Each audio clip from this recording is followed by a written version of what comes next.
la mayoría. Eso es algo que hay que arreglar, que hay que definitivamente modificar en la ley.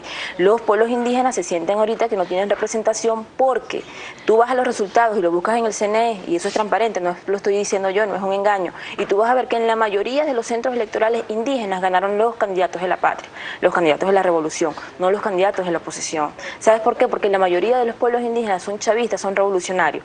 ¿Quién fue el que dignificó a los pueblos indígenas? No fue en la Cuarta República, no fue la Constitución de 1961.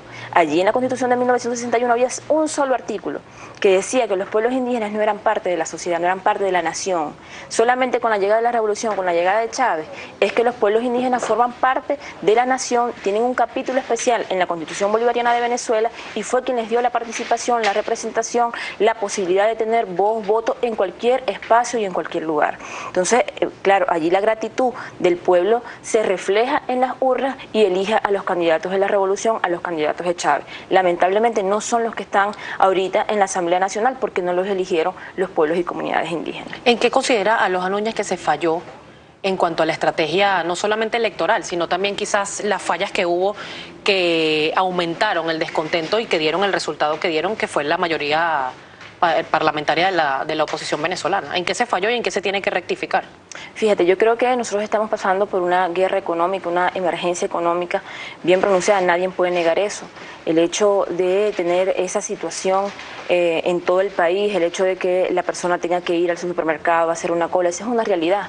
Y creo que bueno, nos golpeó mucho en base de todo eso, y lamentablemente gente nuestra no votó, gente nuestra no fue que nos traicionó o que ellos tienen una gran mayoría, no, gente nuestra que definitivamente prefirió no votar, bueno, quizás molesto, buscando obtener unas mejores soluciones a los problemas que está viviendo la ciudadanía en este momento, ¿no? Y por eso que el presidente ha estado, yo creo, bien enfocado en el tema económico, porque sabemos que ahí es donde está la dificultad del país. El hecho de que ahora no tengamos el ingreso petrolero que teníamos hace años, bueno, pues es un golpe que nos está dando bastante duro, es un golpe, no tenemos las divisas, lamentablemente, que antes percibíamos, que antes recibíamos, y eso nos está golpeando y golpeó en lo que fue todo el proceso de elección. Bueno, es una situación que hay. Pues. ¿Por qué no se tomaron las previsiones cuando el barril estaba a $100, por ejemplo?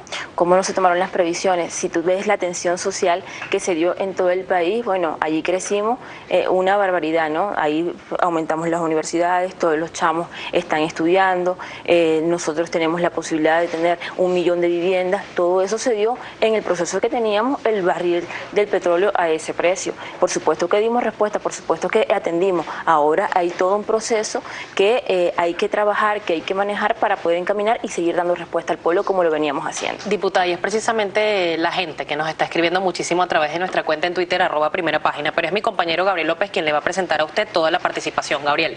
Efectivamente, diputada Núñez, un gusto que esté con nosotros la mañana de hoy en Primera Página. Iniciamos de esta forma la revisión de los comentarios de la audiencia. Franklin Cuenca nos escribe: pregúntenle a la diputada por los pueblos desplazados de Yucpas en la sierra de Perijá que viven bajo puentes en varias ciudades.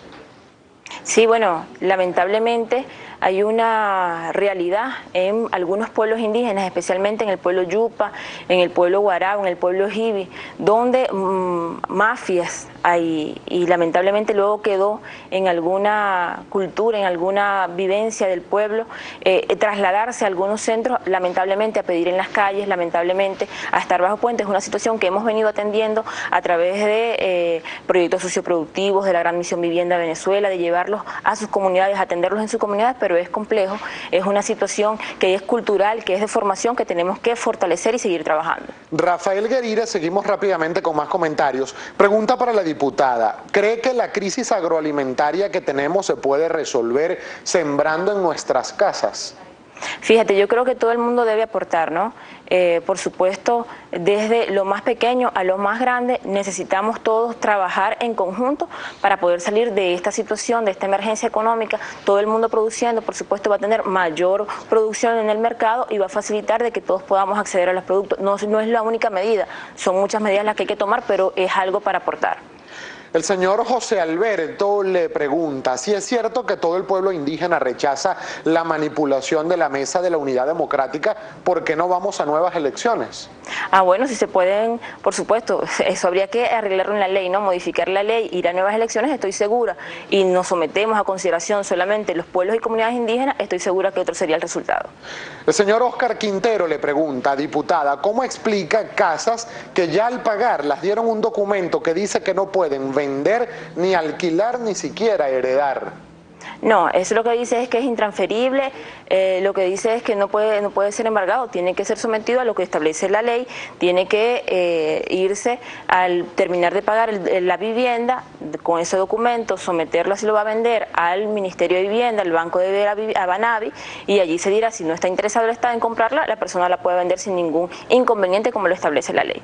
En este mismo contexto, diputada, escribe el señor Alan HMC y dijo, ayer el diputado Molina, que estuvo con nosotros en Primera Página, decía que no se podía vender a terceros sino al Estado. Usted hoy dice que sí se pueden vender. ¿Cuál es la apreciación?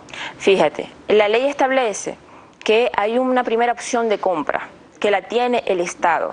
Luego de esa primera opción de compra, si el Estado no la quiere adquirir, la familia tiene la posibilidad de venderla a otra persona sin ningún problema, si el Estado decide no comprarla. Escribe también el señor Juancho Rumbos y le pregunta, diputada, ¿estaría de acuerdo con cambiar a una fiscal general que de 17.000 casos imputaron a solo 200 personas? Bueno, eso la verdad es que no me corresponde a mí, pero hay que evaluar, revisar los resultados. Nosotros ayer la fiscal hizo una presentación, dejó unos informes que serán evaluados en las comisiones pertinentes y bueno, se revisará, se discutirá a fin de verificar los resultados, si son o no son y cómo debemos trabajar. No me corresponde a mí decir que voy a cambiar a la fiscal o no, sino que es un proceso que se debe realizar. Por razones de tiempo, diputada Núñez, un comentario más y lo escribe Jairo Sanguino Rojas y le pregunta, diputada, ¿por qué si el presidente tuvo 2 años de leyes habilitantes no vio la emergencia? El pueblo lleva más de 2 años en colas y escasez.